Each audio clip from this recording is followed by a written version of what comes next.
The top 5 worst things about football in 2019. So we never do any midweek content, and we feel like we probably should because other channels are getting more subscribers, more views and more money, and we want that too. So today we're going to be talking about the 5 worst things about football in 2019, and the lovely backdrop. We've got a lovely mattress behind us.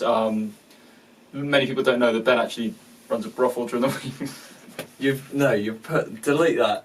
So we're going to be breaking down the 5 worst things about football in 2019, why they're bad, and just talking through it, because if you want to talk about bad things, you need 2 white middle class people. Let's do this. I wouldn't say we're middle class, are we? Not really. I'm definitely not. My mum left when I was 11. In at number 5 is disparity. So we're talking about obviously the difference in money between clubs at top levels, bottoms. Obviously I don't believe that Man City and other clubs should have stepped in and helped Bury, because there's a conflict of interest. You don't step in and help something that's nothing to do with you. But I do agree that there is so much of a disparity in money in the levels that should be filtered down to the very bottom at non-league and clubs at that level so they can survive. The situation at Bury should never have happened. Steve Dowell should never have been able to take over that club if he didn't have the financial how so to do so.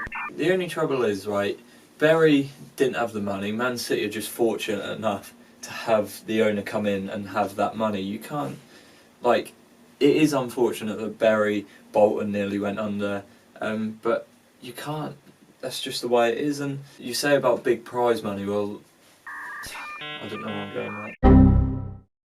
Just drink your lemonade, you'll be fine. I don't want to do this. If you just have a sip of lemonade. I just want to get on about racism. In at number 4 we're going to address TV rights. Put your lemonade down. Literally.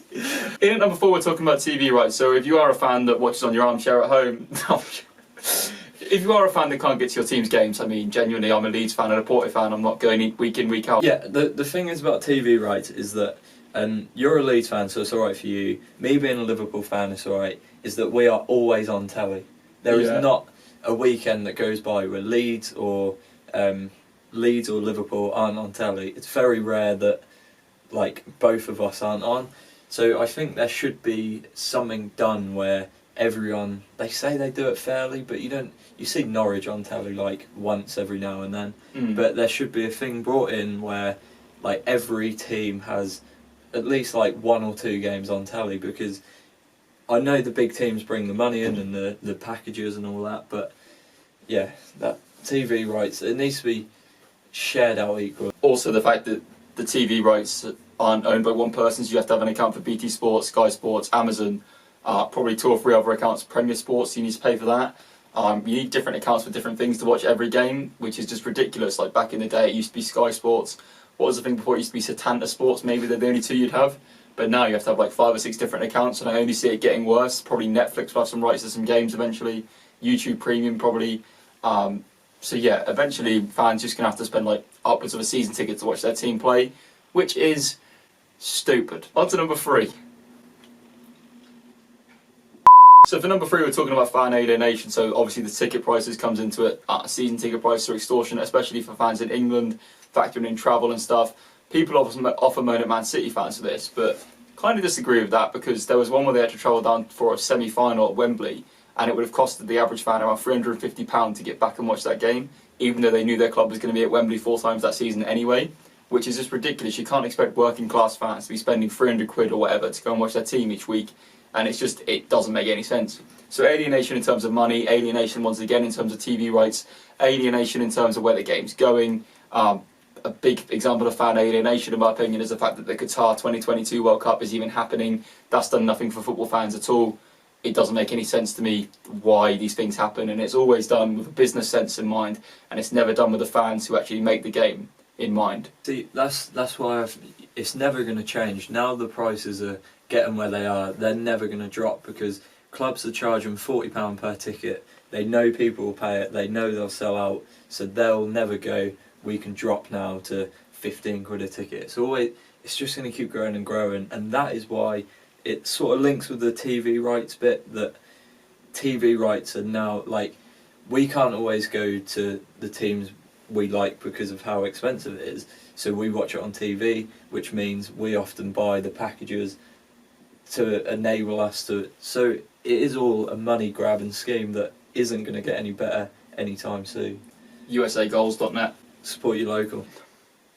I don't get it, right. Norwich are doing alright for themselves, so when I say I'm a Liverpool fan, I'm just talking to you now, this whatever. Right? people go, oh, but you live in Norwich, why don't you support Dereham or someone? Well, I'm not sitting at home going, oh, I hope Dereham have lost today, I hope Kings Lynn have lost today. I support Liverpool because that's where I've been, you know, I've grown up supporting Liverpool. I'm not suddenly going to change and start supporting Kings Lynn Town, am I? I'm not sitting at home going, oh, with my black cat going, oh, I hope Kings Lynn lose. Yeah, like an evil villain. This is like what I think as well. If you think about Brexit, Cut. Number 2, va va va va va va va This is such an unprofessional video. va va va va va va va va. Don't drink a lemonade.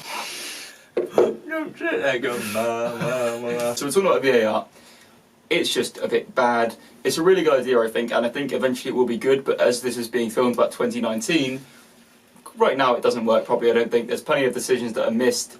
And being a fan in the stadium, I think it completely alienates you. You're in the stadium to watch the game, you have to wait 5 minutes for anything to happen. Football's all about bad decisions, though, isn't it? Yeah. That is part of it. Like, we won a World Cup because of one. the referee, I can't remember that, I won't know. And then you're also putting linesmen out of jobs. Now, it's like self-service what other checkouts job? at Asda. Exactly. What other job, if you're a linesman, can you go into? Carpentry. Yeah, just run. No. Line point. Line plane. But anyway, yeah, VAR is terrible. We see it at West Ham. Go check that out. And it wasn't. It was just so like it dragged on. Like what I'm saying now is dragging on. Hashtag justice for linesmen, I think. Exactly. Thanks for Clint. Number 1 of the worst things in 2019 is by far and away racism, which we shouldn't be saying in 2019, and we completely understand that we're not well equipped enough to talk about it. Like we said, we're both white, we don't experience racism on a daily basis, we don't actually understand how it is to have racial abuse hurled at you. But what we do understand is the fact that football fans chanting racist abuse at people in 2019 should not be happening, and it has become more and more apparent this year than in a while, which doesn't make any sense, and it's just ridiculous. Yeah, the only trouble is also social media has just made it like you can hide behind, you know, if it happens at a game like at Chelsea Man City towards Sterling, they found out who it was and got him, and I think they banned him for life, and well, you know, they should go even further with that. But Definitely. you know, you sit behind Twitter and you sit behind a picture of Nicolas Pepe with the name Pepe Free or something. Pepe Susan. Yeah, and then you go, you know, and you fire abuse at, you know, and it's just terrible going on, you know, going on social media now, reading some of the comments you see, because I don't know how much they can do. There is a lot of negativity, and Twitter really don't do anything, and I guess it's impossible for them to, but you could filter out words from being used for a start. Yeah, but you're never going to stop people, and the problem is most people don't even think they're being racist, they think they're just joking, which is the worst thing, because imagine you are the person that receives that abuse, and people are too privileged, and people are too entitled, which is why I said we're not really going to touch on it, because we can't say, we don't want to talk for people in a minority that have abuse hurled at them, because quite frankly we can't. Hopefully the person who edited this edited well. They have like some flames. He's going to put them in, 100%. I prefer not to speak. Prefer really not to speak. If I speak, I am in big trouble. Thanks for watching, guys. If you want to render a subscribe, if we hit 500 likes on this, we'll do the best things about football in 2019, which will be a more positive video. Don't know how this video is going to go down. We haven't really filmed it in the best backdrop, but it's just more of a case of we wanted to do some midweek content, and we thought we'd test this out and test the waters. If this goes down well, we'll film it at a more professional backdrop with a more professional setting, with better sounds. It's Ben's house. And a bit more of a script as well. A bit more of a script. Because I found out about this like 10 minutes ago when he showed up. So yeah, usually I turn up to Ben with some flowers or whatever, but right now I just said we're making a video tonight, and he was like, oh, one of them videos. I was like, no, an actual YouTube video. See you guys for the away day. Bye.